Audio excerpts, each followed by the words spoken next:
Actually pleased to introduce you to Muheue, who has travelled further than anyone else to get to this particular PYCON, as he mentioned, I think, in his lightning talk about PYCON Namibia 2019 the other day. Muheue is a Python programmer. He's a student at the University of Namibia, and he's also one of the founding members of the Python Programming Society of Namibia. So you don't often get to meet someone who was there at the birth of their own Python community. But Muheue is such a person, so I think that puts him, at the year zero of Python in Namibia. So welcome, Muheue, and we'll please give him a big welcome.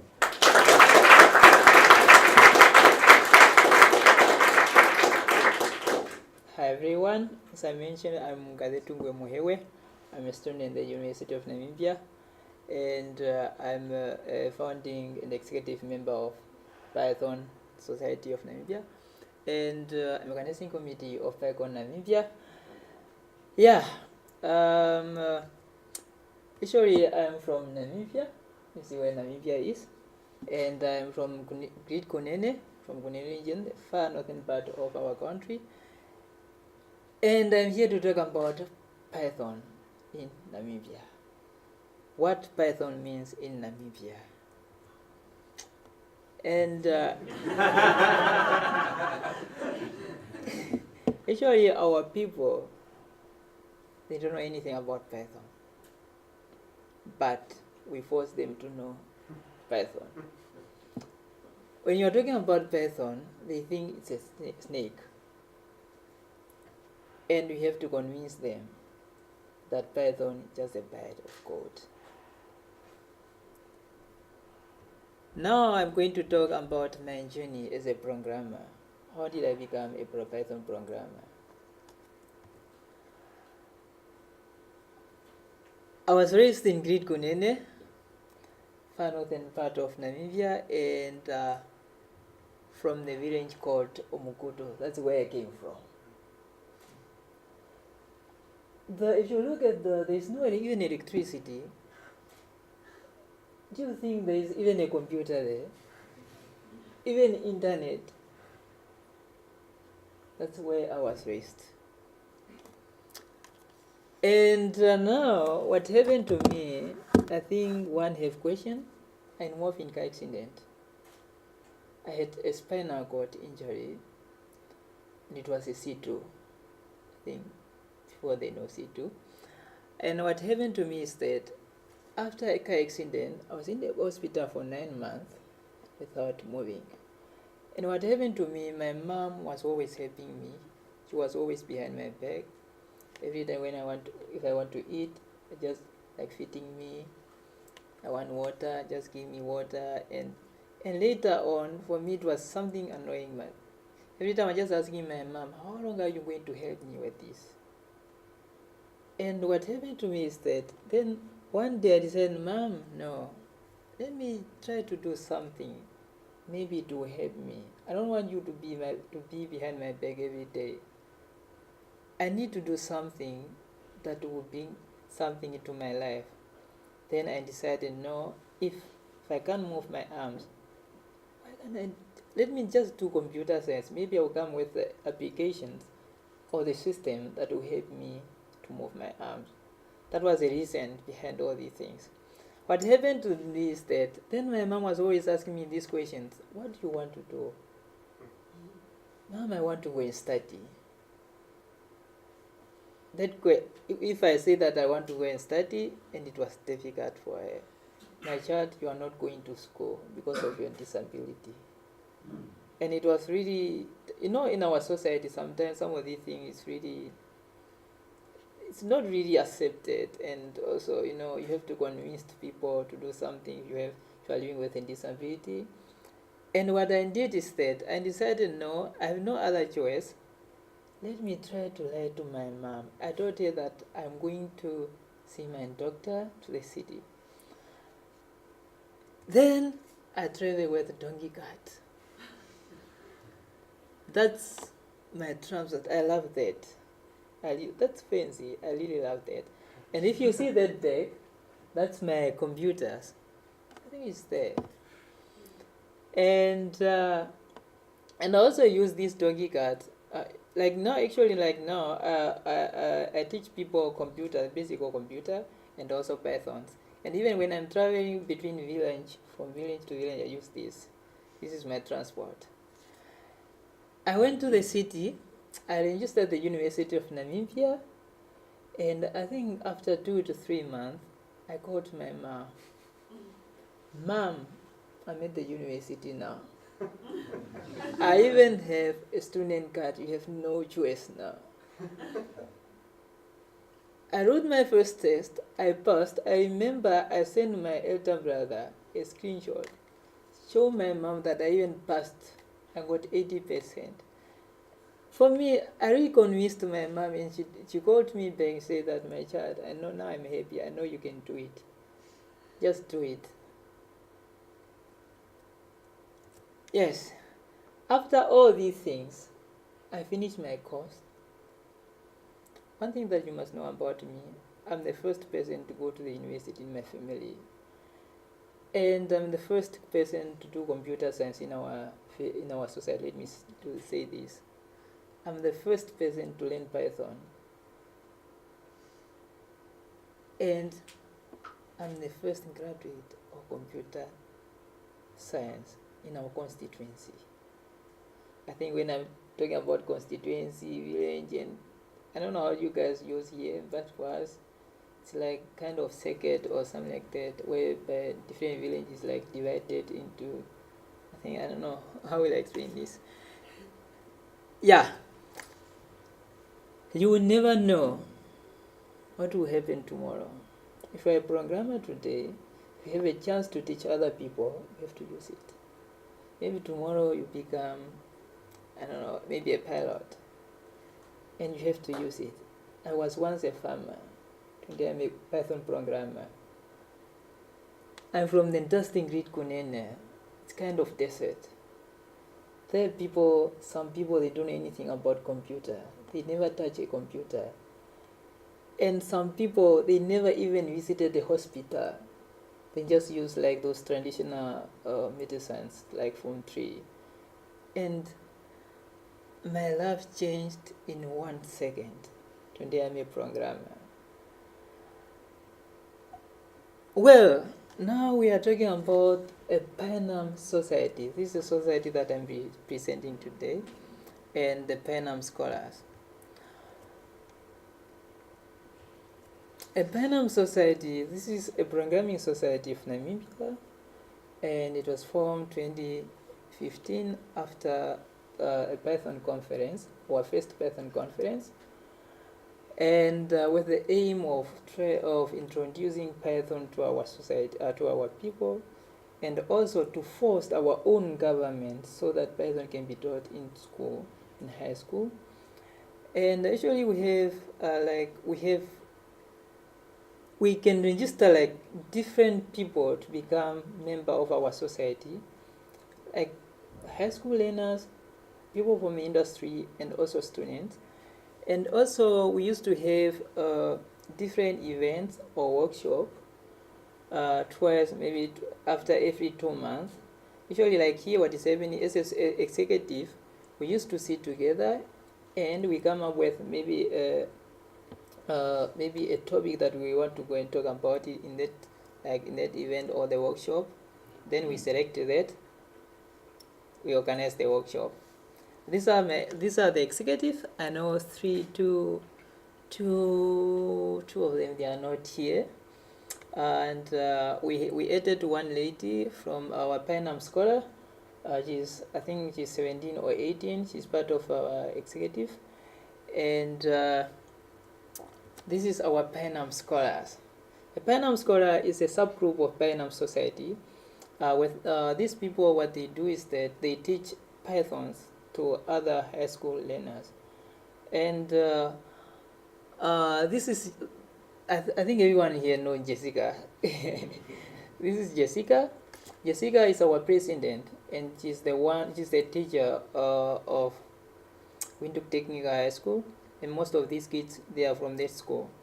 And also, PyNam Scholar was formed 2016, and after 2016, even 2016, it's like, let me say, so far those kids, they have won the programming competitions in our country. These people, they just program in Python. 2016, they came second. 2017, they won the programming competitions. Despite all these things, but they face some challenges. They do not have enough computer to learn programming. That is one of the drawbacks. And for us, we used to give them sometimes computers. Like for me, I just give them computer when they want to do their things. Later on, maybe after 2-3 hours, I have to come back to them and say, just give me my computer, I'm just going to do my things. And for them, it's a big challenge because they don't practice more. And also, let's go to different activities that we do as a society.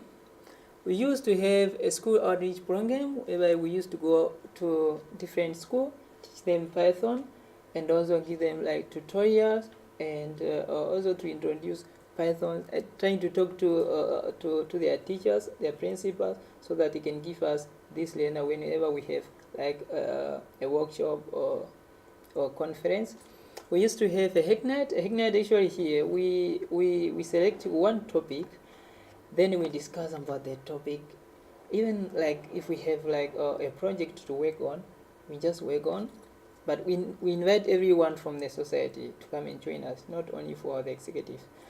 And Computer Day conference, this is a conference for high school learners. Actually, it's organized by PyNam scholars, whereby different schools are taking part in this conference. And here, they discuss a lot of things, not only about Python, anything that has to do with computing. Yeah. And we have a Python tutorial. Python tutorial, we actually here we offer like tutorial to this learner, to different people. Let me say different people, and this is where I always involve. Whereby I used, like me, I'm interested in Raspberry Pi, and mostly here I used to I forced many people to use, not to install VirtualBox in their own laptop. I'm always telling them, if you want to program with Python, just try to use Raspberry Pi first. Then from there, you just go to your stuff, install what. Now they get to know Raspberry Pi. And I hope maybe 1 year, 2 years, you come up with your own project with Raspberry Pi. I think like maybe if things goes well, I was thinking like coming up with a Raspberry Pi gem whereby you can have some stuff with Raspberry Pi. Yeah. Let's go to a Python in our community. Our conference has grown more and more. That is one thing that you must know about our conference. Actually, if you look at our previous year, like 2015, 16, and 17, you can see that 2018 we had more people that attend our conference. If you look at this 2017 and you look at this 2018, you can see the number is increasing. I hope by next year it will double that. And our school outreach program has also helped us, because now we can get learners from different high school to participate into our activities. And these people, they are always helping other learners in the society, especially at the primary school level. And also we use the scholar knowledge. They are no more in beginner now. Those guys, they can challenge you. They are no more in beginner now. And also people in people in the community, they are like involving in our activity as well. We do have people who are like Python programmers. Those ones, they used to come to us and say that, okay, I'm a data analyzer and I'm going to teach you about this and this and this. Now you can see that people, they have interest in, although our industry was really dominated by Java and PHP, but you can see that now things is turning around. And the challenges, what are these challenges? The challenges that we have, resources again. Computers is the main problems. A lack of skills. Internet connections in our country, it's a bit. And also a lack of sponsorship. Our company, they don't really involve. If you look like our previous year, the calendar 2018, you can see we only had like 5 Namibian sponsors out of 16. People, they don't really involve. We need to convince them. And looking back, I think I talked about this one. Looking back at the 2018 conference, we had 82 attendees from 12 different countries, including UK. I think 5 to 6 African countries and other European countries and Asia, yeah. And we have 15 PyNam scholars, 13 workshops. We can't talk about Jungle Girls. Jungle Girls it's like a conference on its own now. 21 talks, and I was one of them. I gave a talk. And sponsor, about 1/2 of our attendee and 1/3 of our speaker were women. And I really love that. What next now? Some of our international speakers. We have Alan. Thank you for coming to our conference. And we have Geraint and Nicoletta. No, Nicoletta. We have Anna from Zimbabwe. We have Luke from Netherlands. And we have Fernando from Brazil. And we have Aisha from Nigeria. Vincent. And I think you guys, you know Harry? Yeah. I know. I won't forget him. He gave me test driving books, something like that. And we have Eva Gonzalez. Eva is from here or? From Ireland. And now, I want you guys to become part of the family. What about you guys? What are you guys going to do? Are you coming to our conference? Yeah. Okay. I think finally, I would like to thank PYCON UK and Jungle Society for sponsoring my trip. And I'm really happy with that. May God bless you, and may God bless UK as well. And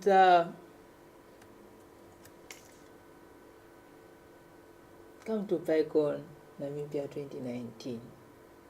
We'll be updating our website at the end of this month and or beginning of next month. And it will be in Windhoek, Namibia. Windhoek is our capital city. And it will be on the 19th to 21 February. I think Namibia is a peaceful country. And you're talking about Namibia, then I don't know. You don't need to hesitate about Namibia. People are really friendly. You can see that. Yeah, that's the end of my talk.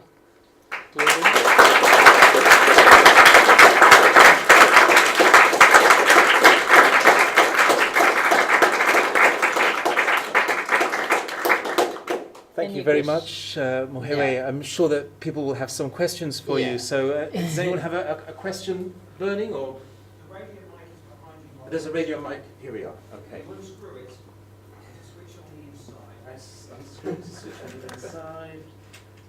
Okay. Oh yes, I think I found it. Good. Okay.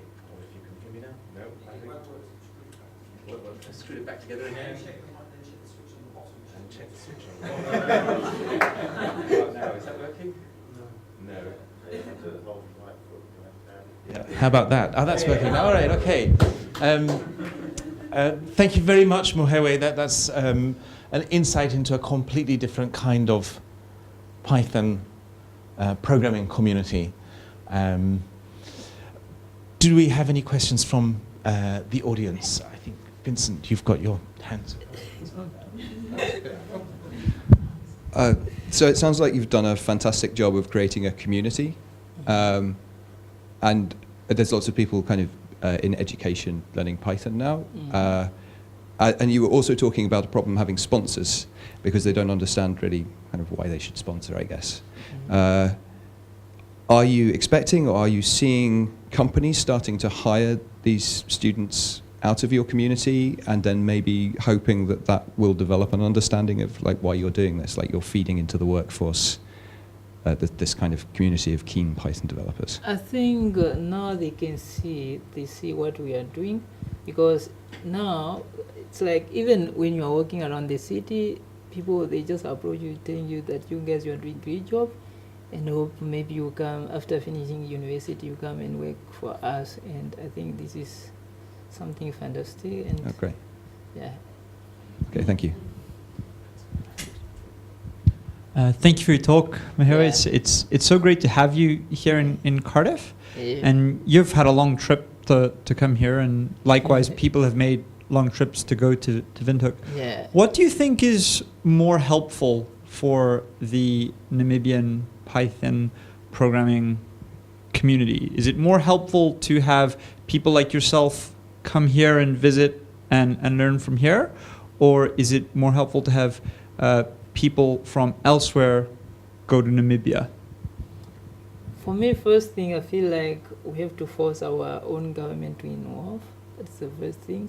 Even if you go to Namibia and teach us about Pythons, if it is meaningless to our government, then it's still meaningless. And I think, and also for you guys, I feel like you can, if you go there, maybe teaching, like instead, sometimes we need to teach our people the basic of it. Because one thing that I've noticed is that we see that there's like 5 workshops. These 5 workshops, there's no basic skills of Python. It's kind of some advanced things. To teach our people these things is,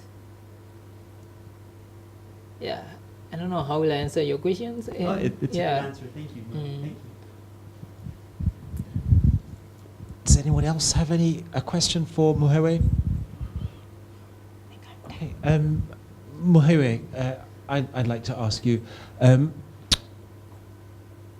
you've got a strong community, very clearly a strong community that's rooted in education, the schools, and the university.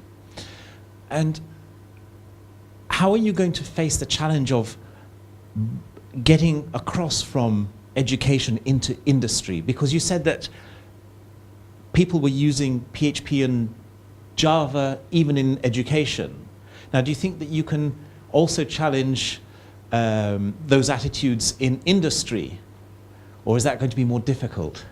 Oh, that sometimes it's also depend on us as a student.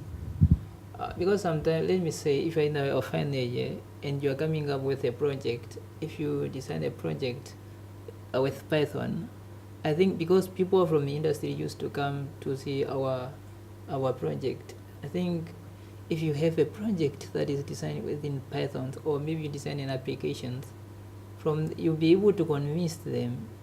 They will just say that, okay, fine, this person, this project is really useful to our company. Can we just hire this person? Which means that even if you go to the company, you are going to teach other people, and later on maybe you just try to shift other language away, and yeah. And Do we have any further questions? Okay. Well, Muheue will be around for the rest of today, yeah. and he'll be around for the sprints tomorrow.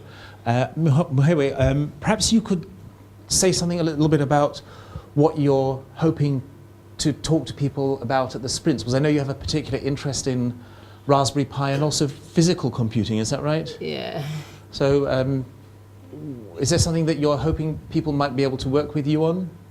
I think there's, I want you people like now I'm given like a project that I have to work on with the Raspberry Pi, a weather like a weather station, and I think like if you guys could help me with that, it will be much better. And when I'm going back because I know my professor is behind all these things, every time if I post something on Facebook, he's telling me no, I'm waiting for it.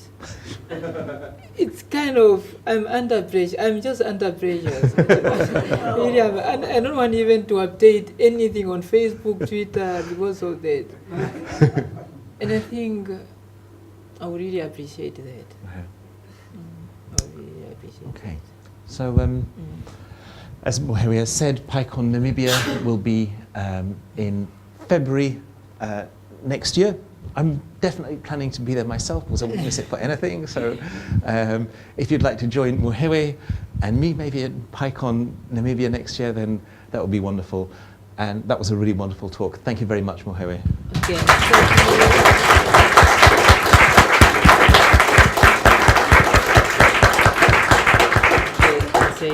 Thank you everyone who came here, and thank you Daniele for helping me. I know. You're very welcome. Great. Okay. See you next year.